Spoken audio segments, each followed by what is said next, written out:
Hey guys, welcome back to another video. So what I'm going to be doing today is another suggestion, which I, again, greatly appreciate. Keep them coming, the more the merrier. This one's going to be 10 things that WWE wants you to forget about the Elimination Chamber. So before we begin it, just remember to subscribe if you haven't already. Leave a comment of what you'd like to see next, and give the video a thumbs up. Alright, let's go ahead and dive in.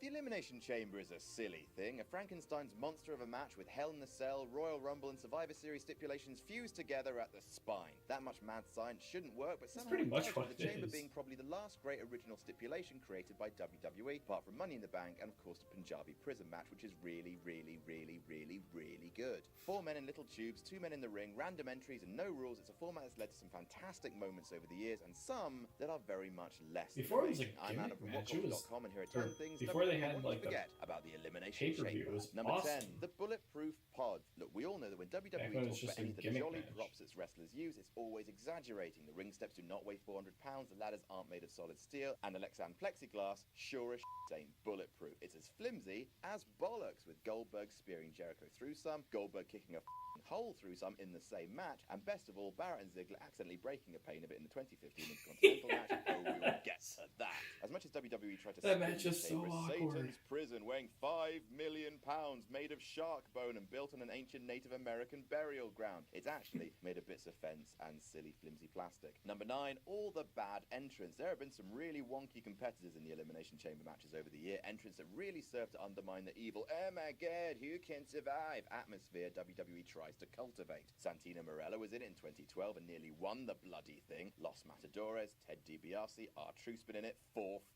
times. Even some of the guys who fit the bill of at least being big have been totally rubbish in the match, like Big Daddy V, Mike Knox. Hands up who remembers Mike Knox?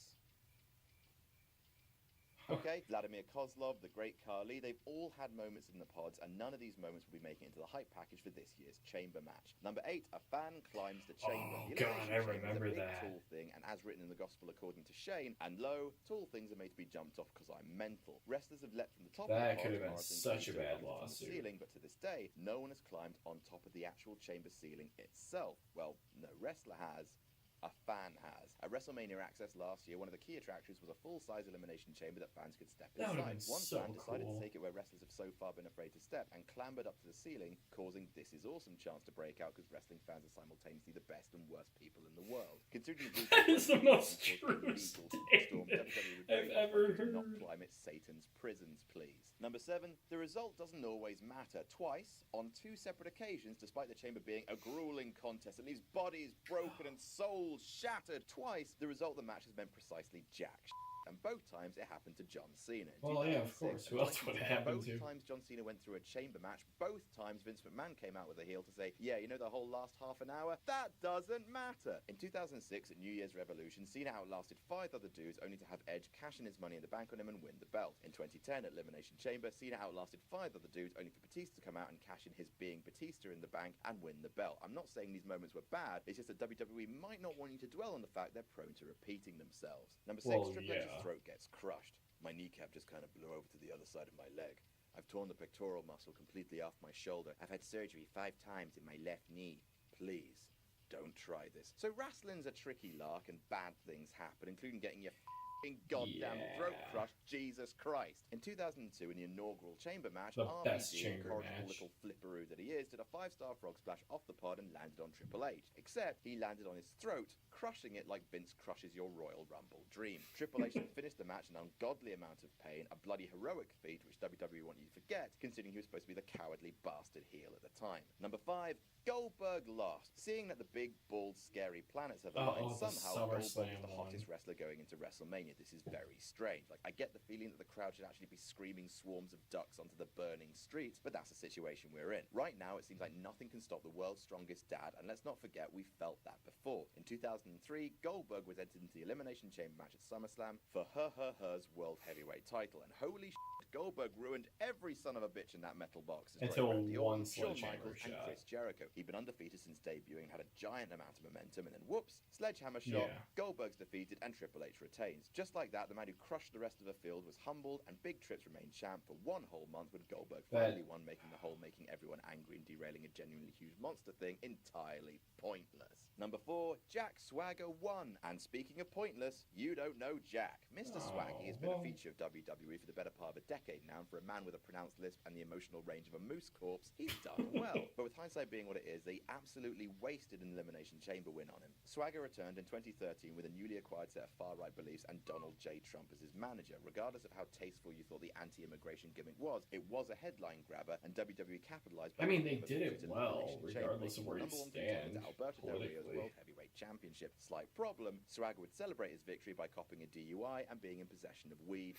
Good stuff. He promptly lost a feud with Del Rio and took a merry trip down the card, making his chamber win one of the most improbable and forgettable. Yeah. Number 3, the Extreme Elimination Chamber. Golly, where to begin with December to Dismember? So in 2006, The final ECW nail in the would come back, coffin now for operating under ECW, if you WWE's ask rulebook. me. And to give you an idea of how the reboot of the Flips and Barbed Wire Motley Lunatic Club was going, Big Show was the champion. Good stuff. In December, WWECW was given its first pay-per-view, barely promoted, and incredibly close to Survivor Series, just to make sure it absolutely tanked. And tank it f***ing did, boy howdy. It received the lowest pay-per-view buy rates in the history of WWE. Anything that WWE didn't create is absolute garbage. Every man, woman, and child in America. The main event was an Extreme Elimination Chamber, aka the Elimination Chamber with Tat inside. It was a bit of a debacle. Sabu was removed at the last minute and replaced with Mr. Charisma Hardcore Holly. Fan favorites Punk and River Durr were eliminated before the final 2, which killed fan investment, and Dr. Bland, Bobby Lashley, was crowned champion in underwhelming fashion. The Big Dub have tried to sweep this entire pay-per-view under the carpet, and this very bad chamber match very much included. But it's not the worst chamber match ever.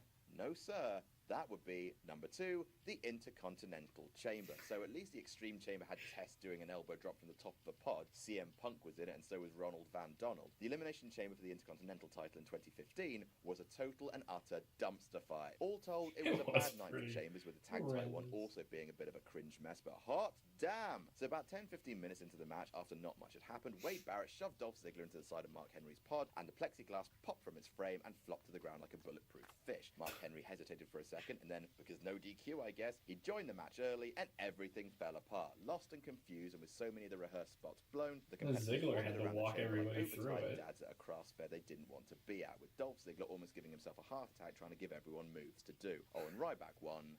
Bully. And number 1, setting the Undertaker on fire. Midnight Mark has always taken his gimmick very seriously, but perhaps too much. Dude wrestled the whole Elimination match Chamber with 10 minutes second-degree prior, and this time, burns. no joke, the WWE actually set the dead man on That's fire. oh my god. Stage gimmick infringement's a big deal. Taker walked out and became engulfed in flames. Okay, forcing that's not the funny. counterers That's to storm actually to the ring and rip his terrifying. smoldering coat off. The poor son of a bitch then had to stand in a pod, suffering from second-degree burns, pouring a series of water bottles over himself until it was his turn to go in and start bumping around on his burns. Imagine being the pyro guy who set the Undertaker on fire. Hey honey, how was your day at work? Oh fine, I almost killed one of the greatest wrestlers who ever lived, and I'll never work in wrestling again. Yeah, I was gonna say. Cursed now, so pretty much the same. It's an accident that could have gone fatally wrong, and you sure as ain't gonna find it on the network. And that's our list.